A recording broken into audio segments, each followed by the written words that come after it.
E aí, pessoal, tudo belezinha? Mister Darkness aqui novamente para outro React. Bora lá, bora lá. Estou aqui com o professor Marcelo Andrade, também conhecido como o Terror dos Comunas. Opa! Vulgo Terror dos Comunas. Ai, sim, moleque. Sempre um prazer irritar os comunas. E dessa Opa, é sim, é sempre um prazer, cara. Irritar a comuna é um negócio maravilhoso, cara. vez a gente não só vai irritar esses comunas, esses esquerdistas, como também provar que o socialismo nunca deu certo. Mas o socialismo realmente nunca deu certo, mas o pessoal é adepto daquele negócio lá de tentar ficar fazendo várias vezes a mesma coisa para ver se consegue um resultado diferente. A gente sabe que não, né? Porque é loucura, mas esse pessoal tenta, assim mesmo. Então, no vídeo de hoje, vamos falar 5 provas de que o socialismo fracassou. Inicialmente, então, agradeço aqui o convite. É uma honra estar aqui com a Ananda de novo, né? Ela já esteve no nosso podcast. Eu também já gravei vídeos pro canal dela. Então, é muito bom estar aqui de novo pra gente atacar aí os comunistas, né? Isso aí. Então, o primeiro caso aqui que a gente separou, professora, queria que você comentasse um pouco da NEP, do Lenin, e quando ela foi implementada e por que fracassou. Então, essa é interessante. Os comunistas não gostam de comentar sobre a NEP. Sempre escondem esse assunto. E por que eles escondem? Porque a NEP prova que o comunismo não funciona. O que foi, afinal, essa NEP? NEP foi NEP, né? NEP em português. Nova Política Econômica. O Lenin assumiu o comando da Rússia, né? Depois da União Soviética, em 1917. Logo depois aconteceu a Guerra Civil. Infelizmente, os vermelhos venceram. Foi estabelecido o comunismo lá, chamado comunismo de guerra. E esse comunismo... Comunismo de guerra? Mas que porra é essa? Comunismo de guerra. Um passo para trás para depois dar 2 para frente. Mas que... Reaquecer a economia através do capital... Você tá de zoeira. Você tá de zoeira que eles iam usar o capitalismo para reaquecer... Deixa pra lá. De guerra na área econômica, se viu que não funcionou. Houve várias crises com sindicatos, várias disputas dentro do próprio partido comunista, né, entre os bolcheviques. E aí o Lenin resolveu implementar a NEP, que era voltar o capitalismo, reintroduzir o capitalismo na União Soviética. Moscou, só para citar um exemplo, era cheio de gente passando fome, passando necessidade, o comércio todo fechado, porque o socialismo não funciona. E aí quando o Lenin reintroduziu a NEP, permitiu determinados, não tudo, mas permitiu indústrias particulares, permitiu pequenos comércios, manteve o capitalismo no campo, né, os kulaks, e aí então a economia voltou a florescer, inclusive investir. É de lascar um negócio desse, viu, bicho? Puta que pariu. Ele sabe que o capitalismo funciona, que o capitalismo faz o negócio funcionar, aí ele diz, pronto, agora que o capitalismo deixou o negócio funcionando, agora o comunismo por cima vai melhorar as coisas. Investimento do exterior, o Armand Hammer foi um investidor americano que investiu lá e conheceu o Lenin pessoalmente, investiu na União Soviética e tal. Então o NEP deu um pouco de gás para a economia falida da União Soviética. Durou de 1921 a 1928. Aquilo que eles tanto criticavam, eles tiveram que admitir que funciona. O interessante é que quando os comunistas comentam sobre isso, eles acabam fazendo uma confissão que o comunismo não funciona. Que eles dizem que a NEP foi instituída pelo Lenin como uma medida de emergência para reerguer a União Soviética. Se você precisa do capitalismo para reerguer o negócio, é porque o comunismo falhou, caralho. Hein? Provou, então, admitir que o capitalismo ele é eficiente para reerguer uma economia, não o socialismo. Se o socialismo fosse eficiente, o Lenin não tinha necessidade de fazer a NEP. Sim. Exatamente. Se o capitalismo é o que fez o negócio reerguer, então o socialismo não funciona, caralho. A gente entra muito no tal do problema do conhecimento de Hayek, né? O Hayek falava que o conhecimento ele está disperso na sociedade, não nas mãos de um planejador central. Por isso que uma economia de mercado, uma economia com liberdade econômica, onde não existe um planejador central, ela funciona melhor uma vez que o conhecimento está disperso. Aí, um outro item também que a gente separou aqui, que prova o fracasso do socialismo, é a fome na Ucrânia. Então, quando que foi o Holodomor e como aconteceu essa coletivização forçada? Então, o Lenin Lenin morreu, teve uma disputa pelo poder, Stalin assumiu, Stalin depois se mostrou um opositor da NEP e foi o Stalin que realmente transformou a União Soviética num pesadelo comunista. Então ele promoveu a coletivização forçada, não foi só na Ucrânia, em todos os lugares da União Soviética. Em todo lugar que teve a coletivização forçada, houve fome. É que a Ucrânia é o caso mais célebre, mas o caso da Ucrânia esconde a fome no Cazaquistão, por exemplo. O Cazaquistão também sofreu com coletivização forçada e isso causou fome. O Holodomor é o processo, a fome causada pela coletivização forçada na Ucrânia. Foi de 1932 a 1933. Com a coletivização forçada e expropriação violenta das propriedades, isso aí causou uma crise de abastecimento, uma crise de produção agrícola, porque tudo que o comunista faz é desorganizar a vida produtiva, e com essa crise de abastecimento, crise no campo, gerou uma fome que ninguém sabe quantas pessoas morreram. Os números variam desde 1,5 milhão, 2 milhões até 12 milhões.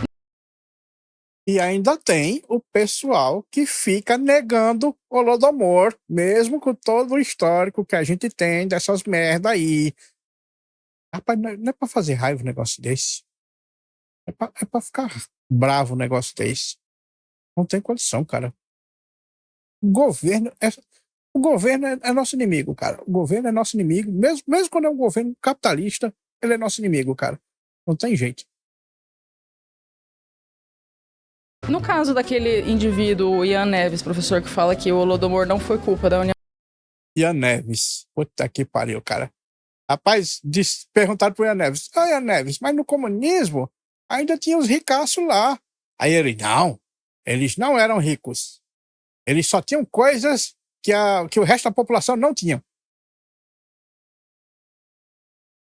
Ele disse que foi uma crise climática, só que isso não é verdade. Primeiro, além que ele tivesse tido uma crise climática, não teria esse volume de mortos. A crise climática sempre acontece na história da humanidade. Você não vê ali na Ucrânia, que é um lugar muito rico de produção agrícola, né? Tem uma das melhores terras do mundo, né? O Chernozem, as terras negras da Ucrânia, extremamente produtivo. Você não vê esses abalos tão violentos na história. Por isso que é interessante analisar esse contexto junto com o Cazaquistão, por exemplo. Porque o Cazaquistão teve nenhum problema, supostamente não teve nenhum problema climático, e lá teve o mesmo problema de morte, porque a coletivização forçada, ela causa necessariamente uma quebra agrícola, porque o proprietário, o dono da propriedade tem interesse que a produção aumente, ele vai negociando os produtos no mercado. Quando coloca o Estado, coletivização forçada, a produção...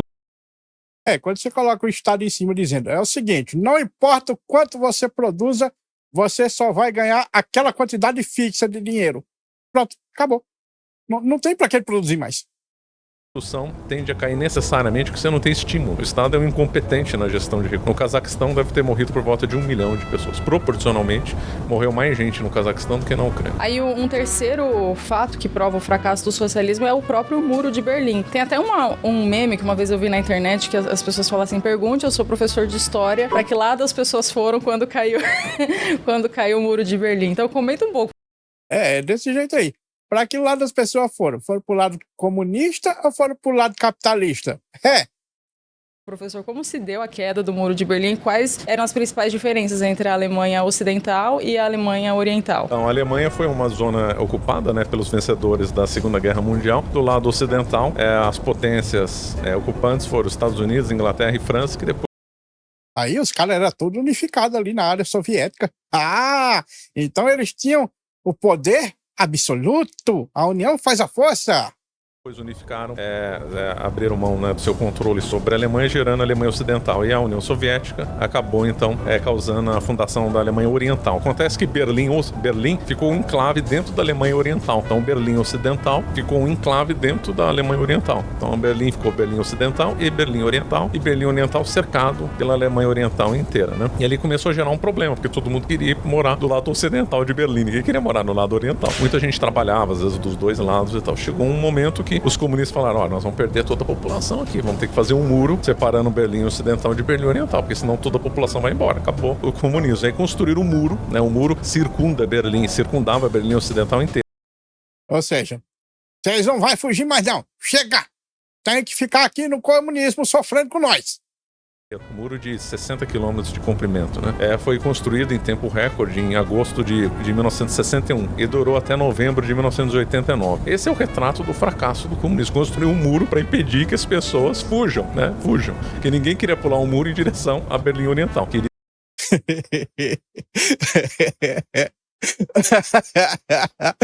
Os cara realmente construíram um muro para impedir que as pessoas fujam, cara. As ideias, cara. Dá assim, ó, o comunismo é bom, fica aqui, não vai pra lá, não. Fica aqui, desse lado. Você gosta do comunismo. O comunismo é bom, o comunismo é saudável. Comunismo aqui, todo mundo tem tudo igual. Não vai querer ir pra ali fazer dinheiro e ficar rico, não. Fica aqui na pobreza com todos nós. Ai, ai.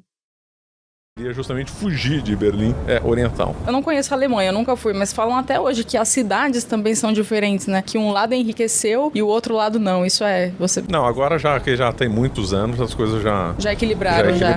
Agora morreram nesse muro de Berlim, no mínimo 140 pessoas, é o dado oficial, mas estima-se que morreu mais gente tentando escapar do paraíso comunista. É interessante, o pessoal arrisca a vida para fugir do paraíso comunista. Qual que é a desculpa que os comunistas dão para a construção do muro? Esse muro foi conhecido como retenção, o muro de contenção para os fascistas, o muro de contenção antifascista.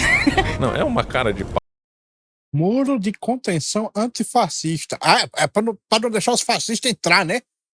Puta que pariu. Nunca funcionou, porque só o que acontecia era o pessoal tentando fugir. Nunca era os fascistas tentando entrar. Não, mas até hoje usa o termo, né? O termo fascista foi criado virou... por Stalin. No caso, os socialistas, os comunas em geral, eles criticam o livre mercado, mas também botam a culpa. É sempre a culpa das sanções econômicas. Eu acho engraçado, né? Que, não sei se você tem essa percepção, professor, mas o esquerdista, o comuna, ele sempre acha a culpa em alguma outra coisa. Eles nunca vão admitir a culpa. Não, jamais. Você tá louco? Se eles admitirem a culpa, aí o comunismo acaba.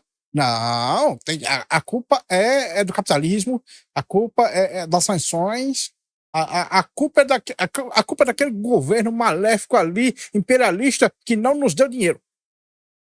E pra tudo, tanto no âmbito de países, o país não deu certo por causa dos Estados Unidos, por causa de um outro país, sempre uma causa externa. Ou na própria vida mesmo, a pessoa fracassa, não, mas é culpa do capitalismo, do opressor e coisas assim. Mas conta um pouco sobre essa emigração de Cuba e sobre a situação de lá e como que isso prova o fracasso do socialismo. Emigração de Cuba, a ilha prisão, né?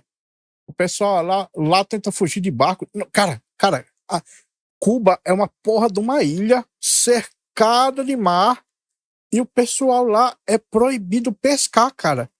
É proibido pescar lá. Não pode pescar, porque senão o pessoal vai pegar os barcos e fugir. Mas que merda, cara. Uma porra de uma ilha cercada de peixe e o pessoal passando fome lá sem peixe para comer, porque é proibido pescar. Socialismo. Bom, Cuba é uma ilha-prisão, né? O golpe comunista aconteceu em 1959, né? Com a liderança de Fidel Castro, o irmão dele, Raul Castro, Che Guevara. Era uma trinca lá, que eram os principais líderes. Curiosamente, um médico, um engenheiro e um advogado. E aí, então, estabeleceram um regime de terror em Cuba e o pessoal queria fugir. Foi uma das maiores imigrações dos anos 60 e depois dos anos 70, 80 e 90. Estima que mais de 10% da população de Cuba já tem migrado nos primeiros anos só, né? Fugindo lá do paraíso comunista. Só um comentário rápido. Tem muita gente que até, eu ouvi falar isso, que ia nadando pra Miami, né? Só que aí morria, né? Tem tubarão, câncer. Nadando não dá não, pessoal. Eu sinto muito, mas nadando dá não. Tudo bem que não é tão longe assim, mas nadando dá não, velho. Faça uma canoazinha improvisada aí ou qualquer coisa, porque nadando não tem condição não. Porque não é longe, é até que perto, assim, da costa. Não, acho que não dá uns 100 quilômetros, né? Nadando, acho que a pessoa não conseguiria. Mas eu já ouvi falar que tinha gente que tentava. Tá ali, ó. Ali, ó. Improvisado, ó, só pra fugir de Cuba. Meu Deus. A vontade de fugir do paraíso comunista é demais. E Miami e mesmo gente tem com boia mesmo. Gente com boia tentou mesmo. Com boia mesmo de caminhão, assim, tentando ir. E Miami mesmo tem uma comunidade cubana muito forte. Tem farmácia. Forte. Tem até um bairro, Little Havana, ali próximo da Brickell. Mas enfim, aí continua a história da imigração. Os Estados Unidos fez um embargo econômico com Cuba, que é desculpa pela pobreza de Cuba. Só que isso é uma contradição em termos. Se os Estados Unidos é o grande opressor, o grande capitalista, ora, seria bom ficar livre de comércio com ele, né? E não... o pessoal olha assim e diz, não, foi um embargo com os Estados Unidos. Se a gente pudesse continuar comprando e recebendo coisas deles, a gente estaria muito melhor. Meu amigo, tem o resto do planeta inteirinho para vocês negociar. Vocês se livraram dos imperialistas e, em vez de estar negociando aí com o resto do mundo, vocês estão chorando pelos Estados Unidos. Que merda é essa? Ruim. Então, ora o capitalismo é ruim, aí quando interessa o capitalismo vira bom quando tem um embargo, quer dizer, fica contraditório, né? É verdade que Cuba é um lugar falido que era sustentado pela União Soviética. E aí quando a União Soviética faliu, lá em 1991, acabou com a ajuda com Cuba, aquilo ali gerou fome, gerou crises e lá tem uma repressão violenta. Acontece que esse embargo, só bobo que acredita. Por quê? Porque os Estados Unidos comercializam com Cuba fazendo operações triangulares. Muitos dos alimentos que chegam em Cuba vêm dos Estados Unidos por operações triangulares, via México ou via Europa. O Brasil comercializa com Cuba, o Brasil construiu um porto lá em Cuba que não foi pago, né? O Lula deu de presente, cara, porque o Lula, você sabe, a vontade de Lula de chupar bola de ditador é aquela vontade incrível, cara, que ele não consegue segurar, cara. Ele não pode ver um ditador que ele vai lá chupar as bolas.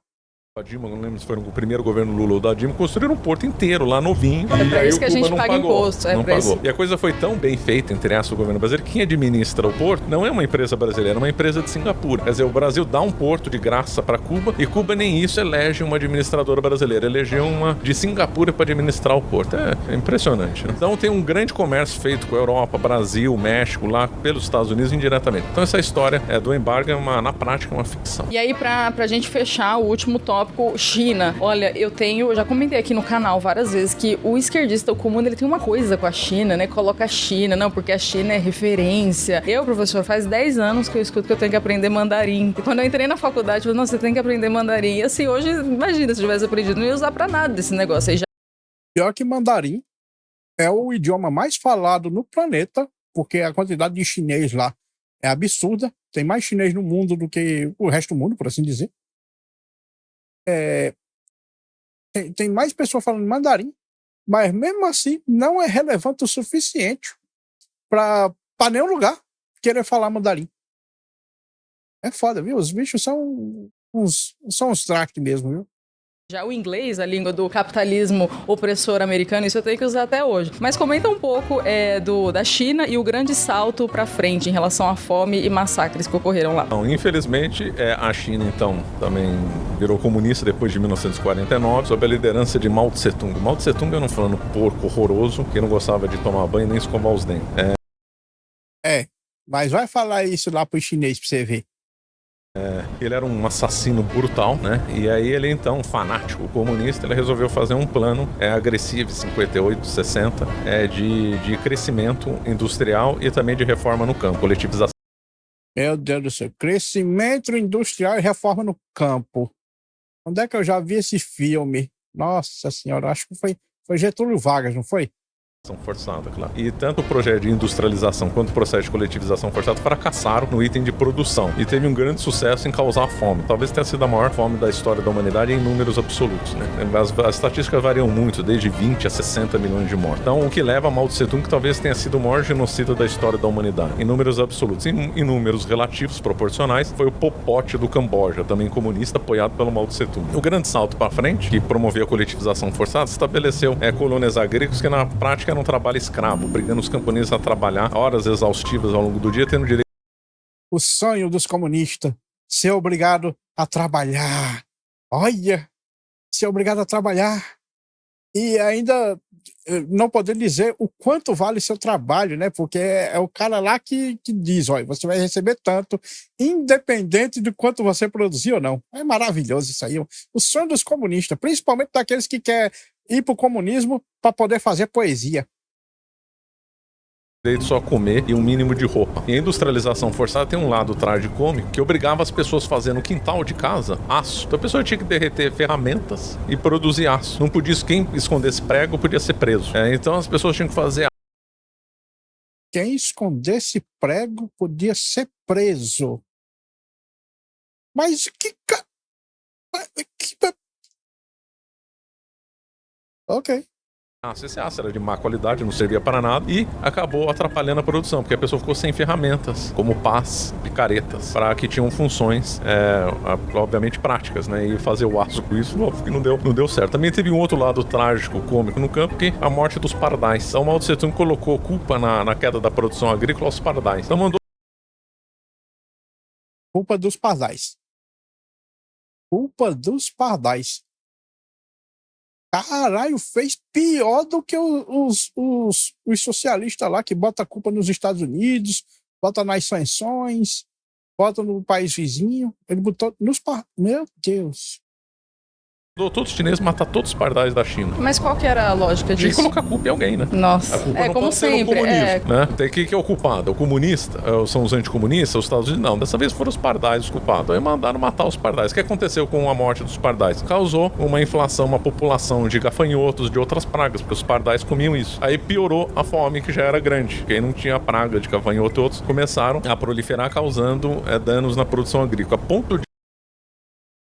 Burro! Puta que pariu, vai ser burro assim, viu, bicho? Meu Deus, olha a burrice do cara, meu Deus. Vai ser burro, viu, bicho? A China ter que importar pássaro da União Soviética para equilibrar. Não, a coisa é inacreditável. Quer dizer, o Estado causa o problema e aí depois tem que interferir de novo para resolver o problema que ele mesmo causou, né? Então... isso aí é a descrição do Estado, cara. O Estado vem, te aleja, lhe vende as moletas e depois diz, tá vendo? Se não fosse nós, quem ia permitir que você continuasse andando? Gerando aí uma das maiores fomes da história da humanidade. Então temos aqui como síntese que, na verdade, as maiores provas de que o socialismo nunca deu certo foram fome, miséria, pobreza. E por que ainda é algo... imigração. E por que ainda é algo tão presente? Por que as pessoas ainda defendem isso? Eu vejo... Olha, sinceramente, o pessoal ainda defende isso. Primeiro porque eles têm inveja. Eles não aguentam ver uma pessoa com mais conquistas e tudo mais que eles. Pessoa com mais dinheiro. Eles têm inveja. E o segundo é porque são burros. São muito burros. Eles pensam que no comunismo vai ter muito recurso para todo mundo e eles vão poder trabalhar com o que quiser. Tipo, fazendo poesia. Não vão. Burro. Vejo como dois lados da história. Um, os pessoal de má fé, né? Que ganha dinheiro defendendo o comunismo, sabe que é errado, mas acaba defendendo. Tem o pessoal que defende o comunismo por má fé mesmo. Ficando rico até eu, né? Defendendo a mentira, né? E o outro lado, gente ignorante, que não estuda, não tem interesse em estudar e aprender, e aí então fica defendendo essas tolices. É o pessoal burro mesmo. Porque tem que ser muito burro para defender comunismo e socialismo e essas coisas aí. Tem que ser burro pra caralho. E fora o marxismo cultural também, que a gente até comentou no podcast que eu gravei com o professor, o Caravelas Podcast, que a gente falou que a cultura woke, ela é o produto, o filho do marxismo cultural. Claro. Então isso também acaba tendo na escola, influência. A criança é educada desde cedo a defender o socialismo light, mas não deixa de ser. Então aí a pessoa vai crescendo, não estuda, acaba trabalhando, tendo outros afazeres na vida e acaba então apoiando o socialismo. Mas é isso, muito obrigada, professor, pela presença mais uma vez. Se você ficou com a gente até o final, comenta um eu fiquei, não deixe de se inscrever no canal do professor Marcelo Andrade, que tem bastante conteúdo por lá também. Mais uma vez, obrigado e até uma próxima. É isso aí. E vocês devem lembrar de que existe aquele meme, né, que a gente chama de socialista de iPhone, ou então comunista de iPhone. Esse meme existe porque no socialismo ou comunismo, o iPhone jamais seria criado. Nunca. Não existe uma possibilidade dele ser criado. Porque o comunismo, ele depende de planejamento central. E o planejador central nunca, sob nenhuma hipótese, veria necessidade de criar as peças que formariam um iPhone. Nunca. Não tem como. Bom, pessoal, esse vídeo fica por aqui. Muito obrigado por terem assistido até o fim. Não se esqueçam de deixar o like, se inscrever no canal e comentar com suas opiniões. Considerem também ativar o sininho para serem notificados das lives e vídeos. Meu nome é Mr. Zaknis. Um grande abraço por trás com muito carinho e até a próxima. Fui!